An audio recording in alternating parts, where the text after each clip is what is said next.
Olá, queridos alunos, sejam muito bem-vindos de volta ao canal André Bio. Eu sou o professor André e seguimos aprofundando nossa compreensão de como as células transformam sinais extracelulares em respostas fisiológicas altamente específicas. Na aula anterior, estudamos os receptores acoplados à proteína G, entendendo sua estrutura, seus mecanismos de ativação e as principais vias intracelulares. Hoje, vamos dar um passo além e analisar como esses mecanismos se manifestam na fisiologia geral do organismo, explorando memória celular, sentidos como olfato e visão, regulação cardiovascular e mecanismos de dessensibilização. E antes de começar, aproveita para curtir o vídeo, se inscreve e ativa o sininho. Isso ajuda muito o canal a continuar crescendo e garante que você não perca as próximas aulas.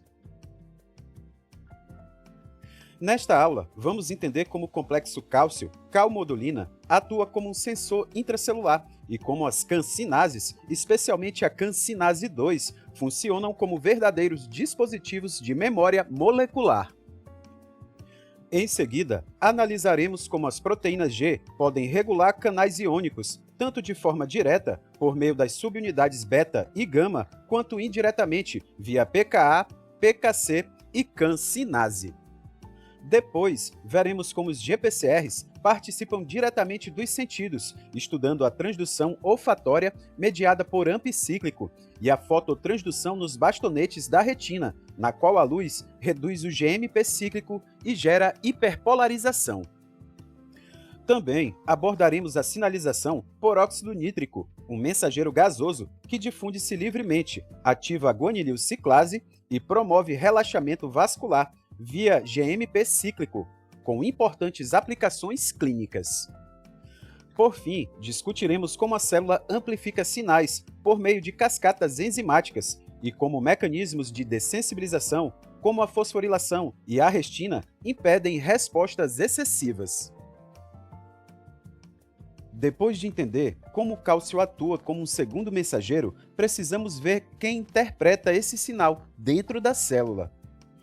A calmodulina é o principal sensor intracelular de cálcio nas células eucarióticas.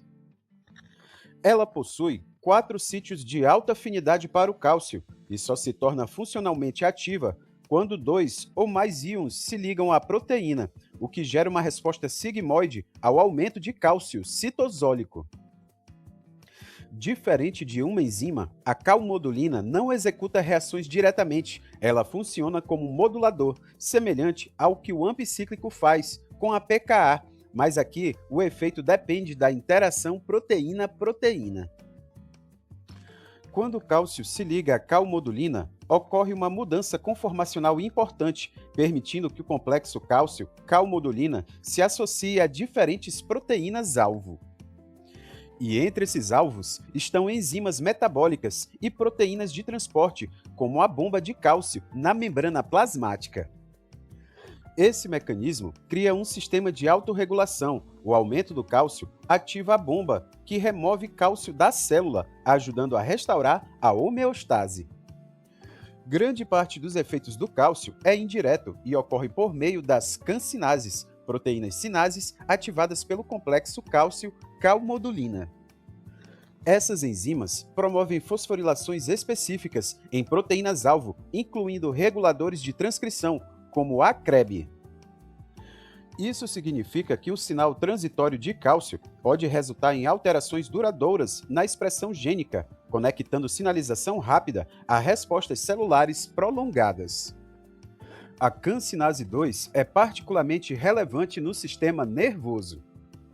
Sua estrutura multimérica permite autofosforilação entre as subunidades, mantendo a enzima ativa mesmo após a queda do cálcio.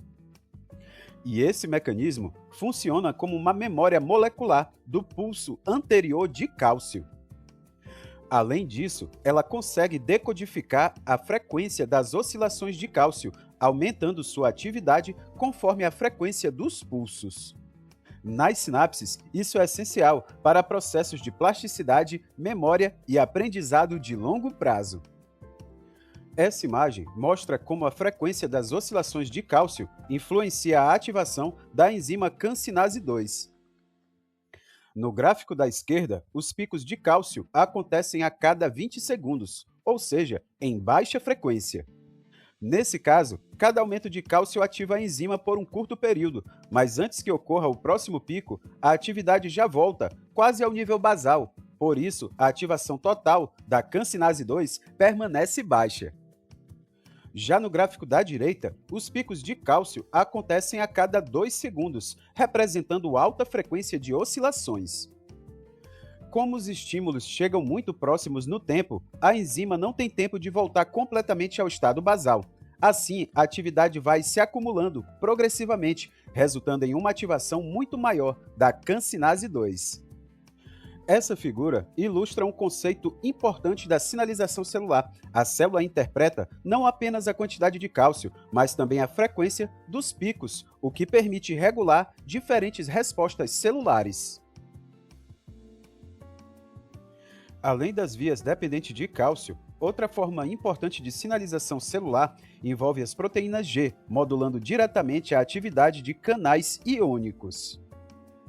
Nem todas as proteínas G atuam apenas sobre segundos mensageiros, como o AMP cíclico ou cálcio. A proteína G12, por exemplo, ativa um GEF, que por sua vez ativa uma GTPase monomérica da família Ru.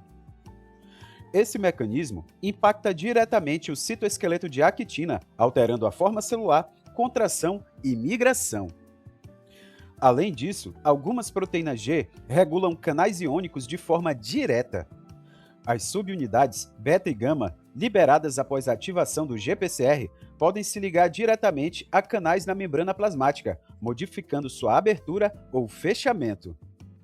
E isso altera rapidamente a permeabilidade a íons e, consequentemente, a excitabilidade celular, um efeito muito mais imediato do que mudanças na expressão gênica.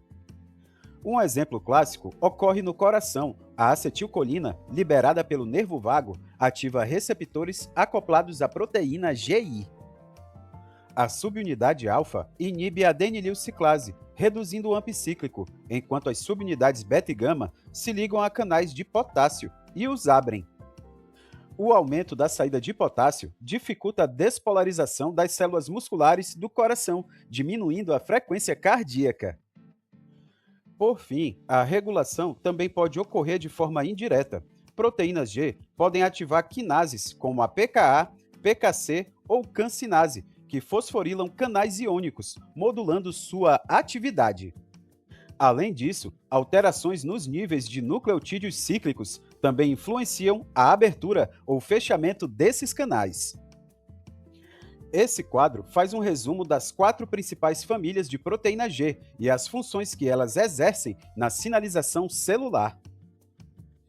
A família GS estimula a adenililciclase, aumentando a produção de AMP cíclico e também pode influenciar canais de cálcio. Já a família GI exerce efeito oposto, inibe a adenililciclase e, por meio das subunidades beta e gama, regula canais de potássio e cálcio. A família GQ ativa a fosfolipase C, desencadeia a produção de segundos mensageiros e eleva o cálcio intracelular. Por fim, a família G1213 associa-se à ativação de GTPases da família Ru, regulando principalmente o citoesqueleto e a organização estrutural da célula. Um exemplo clássico de como receptores acoplados à proteína G convertem estímulos externos em sinais celulares ocorre no sistema olfatório. O sistema olfatório humano é capaz de distinguir mais de 10.000 odores, graças a neurônios especializados na mucosa nasal. Nos cílios dessas células estão os receptores olfatórios, que pertencem à família dos GPCRs. Isso significa que a detecção do odor começa com um evento clássico de sinalização por GPCR. Quando uma molécula odorante se liga ao receptor, ocorre a ativação de uma proteína G específica, chamada OLF. Essa proteína estimula a adenililciclase a aumentar a produção de AMP cíclico dentro da célula. O aumento do AMP cíclico leva à abertura de canais catiônicos controlados por esse nucleotídeo. Com isso, ocorre a entrada de sódio e cálcio, promovendo a despolarização da membrana. Essa mudança no potencial elétrico gera um impulso nervoso, que será transmitido ao cérebro, onde o odor será interpretado. Um aspecto fascinante é a organização genética do sistema. Cada receptor olfatório é codificado por um gene diferente e reconhece um conjunto específico de moléculas odorantes. Além disso, cada neurônio olfatório expressa apenas um tipo de receptor. Isso garante alta especificidade e permite que o cérebro identifique odores com base na combinação de neurônios ativados. Um mecanismo semelhante de transdução sensorial ocorre na visão, mas com uma lógica bioquímica diferente, baseada no GMP cíclico. Nos bastonetes da retina, responsáveis pela visão em baixa luminosidade, a luz inicia um mecanismo diferente da maioria das vias de proteína G. Quando um fóton atinge a rodopsina, o 11-cis retinal sofre uma isomerização para a forma trans, alterando a conformação da opsina. Essa mudança ativa a proteína G chamada transducina, cuja subunidade alfa estimula a fosfodiesterase de GMP cíclico. O resultado é a redução dos níveis de GMP cíclico no citosol. Ao contrário de muitas vias em que o segundo mensageiro aumenta, aqui a queda do GMP cíclico provoca o fechamento de canais catiônicos dependentes de GMP cíclico na membrana plasmática. Esses canais normalmente permitem a entrada de sódio e cálcio no escuro. Quando se fecham, ocorre a hiperpolarização da membrana. E essa hiperpolarização reduz a liberação de neurotransmissores na sinapse, sinalizando ao cérebro a presença de luz. Assim, a luz significa menos atividade elétrica no bastonete.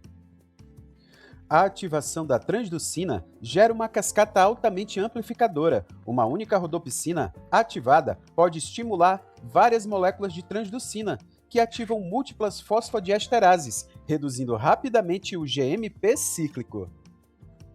Após o estímulo luminoso, vários mecanismos de retroalimentação negativa restauram o estado basal. A rodopsina é fosforilada pela rodopsina cinase e bloqueada pela arrestina. A transducina é inativada por proteínas RGS, que aceleram a hidrólise do GTP. Além disso, a queda do cálcio intracelular estimula a guanilil ciclase a repor GMP cíclico. Esses mecanismos permitem rápida recuperação e adaptação, possibilitando perceber tanto estrelas em um céu escuro quanto luz intensa em um ambiente claro. Além dessas vias clássicas, mediadas por receptores e segundos mensageiros, algumas células utilizam sinais químicos ainda mais simples, como o óxido nítrico.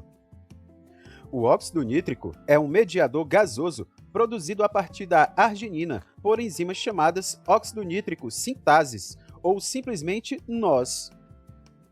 Nas células endoteliais, a ativação por acetilcolina via GPCR aumenta o cálcio intracelular, estimulando a E-NOS a produzir o óxido nítrico. Existem diferentes isoformas, a E-NOS no endotélio, a N-NOS em neurônios e músculos e a I-NOS em macrófagos ativados durante processos inflamatórios.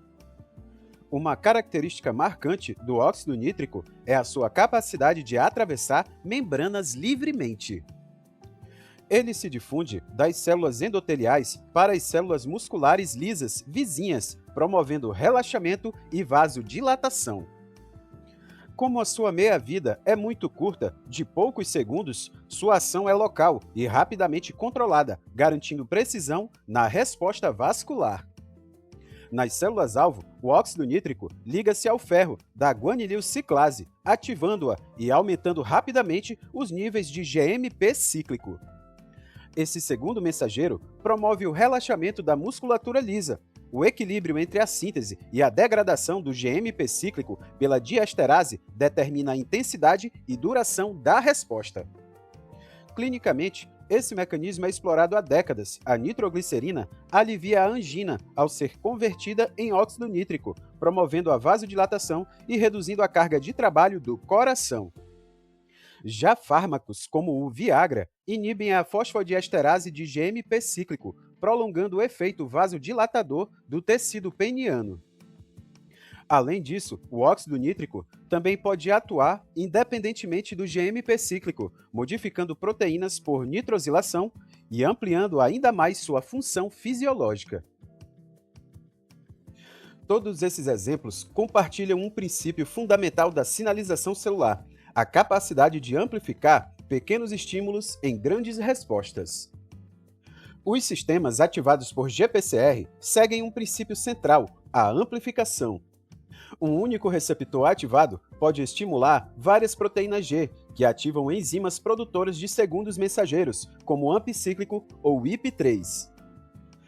Cada etapa é catalítica, ou seja, uma molécula ativa muitas outras. Isso transforma um estímulo pequeno em uma resposta celular robusta. A via visual é um exemplo impressionante dessa amplificação. Uma única rodopsina ativada pode estimular centenas de moléculas de transducina por segundo. Cada transducina ativa uma fosfodiesterase, que hidrolisa milhares de moléculas de GMP cíclico. Em cerca de 1 segundo, mais de 10 elevado à quinta moléculas de GMP cíclico podem ser degradadas por um único fóton absorvido.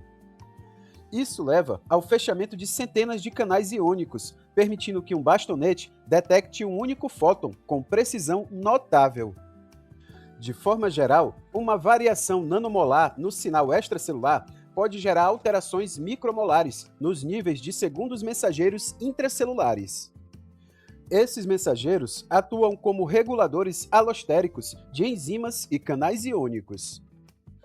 Assim, uma única molécula sinalizadora fora da célula pode impactar milhares de proteínas dentro dela, demonstrando a potência do sistema. Entretanto, toda amplificação exige controle rigoroso. Para que a célula responda de maneira precisa e transitória, cada etapa da cascata possui mecanismos de inativação, degradação de nucleotídeos cíclicos, remoção de cálcio do citosol, inativação de proteínas G e dessensibilização de receptores. Entretanto, para que essa amplificação não se torne excessiva, as células também precisam de mecanismos eficientes de desligamento do sinal. Os GPCRs não permanecem indefinidamente ativos após o estímulo. Existem 3 mecanismos gerais de adaptação: o sequestro temporário, no qual o receptor é internalizado e perde contato com o ligante, a retrorregulação, em que é degradado nos lisossomos, e a inativação funcional, quando sofre modificações que impedem a sua interação com proteínas G. A dessensibilização depende principalmente da fosforilação do receptor. Quinases como a pKa, pKc e especialmente as GRKs adicionam grupos fosfato em resíduos de serina e treonina após a ativação pelo ligante. No caso da visão, por exemplo, a rodopsina cinase desempenha esse papel nos bastonetes. Essa modificação altera a capacidade do receptor de continuar ativando proteína G. Após a fosforilação, a arrestina se liga ao receptor. Ela exerce 2 funções fundamentais: bloqueia fisicamente a interação com proteínas G e atua como adaptadora para a endocitose, mediada por clatrina. Assim, o receptor é removido da membrana plasmática, reduzindo a intensidade do sinal. Depois de internalizado, o receptor pode seguir caminhos diferentes. Pode ser desfosforilado e reciclado de volta à membrana, ou pode ser ubiquitinado e degradado nos lisossomos. Interessantemente, a internalização nem sempre encerra a sinalização. Em alguns contextos, a arrestina recruta novas proteínas sinalizadoras, permitindo que o GPCR continue transmitindo sinais a partir de compartimentos intracelulares. Isso demonstra que a dessensibilização é também uma forma de redirecionamento do sinal. Para sintetizar o que vimos hoje, Primeiro, entendemos que o complexo cálcio, calmodulina e cancinase 2 funcionam como um sistema de memória molecular, capazes de interpretar frequência dos sinais de cálcio. Em seguida, discutimos como as proteínas G modulam diretamente e indiretamente canais iônicos, influenciando respostas elétricas e fisiológicas, como a frequência cardíaca. Depois, analisamos como os GPCRs são essenciais para os sentidos, tanto na transdução olfatória quanto na fototransdução visual. Também estudamos a sinalização pelo óxido nítrico, que regula o tônus vascular por meio do GMP cíclico. E, por fim, integramos os conceitos de amplificação e dessensibilização, compreendendo como a célula equilibra intensidade e duração do sinal para manter precisão fisiológica. Para finalizar, agradeço muito a presença de vocês. As referências apresentadas aqui são fundamentais para aprofundar o entendimento da aplicação fisiológica dos mecanismos de sinalização mediados por GPCRs e segundos mensageiros. Na próxima aula, avançaremos para outro grande grupo de receptores de superfície, os receptores tirosina sinase, explorando sua estrutura e função, ampliando ainda mais nossa compreensão sobre crescimento, proliferação e diferenciação celular. E se esse conteúdo foi útil, eu só peço uma coisa: não se esqueçam de se inscrever no canal, deixar o like, ativar o sininho e acompanhar o André Bio também no Instagram, @andrebio.prof. Um grande abraço e até a próxima!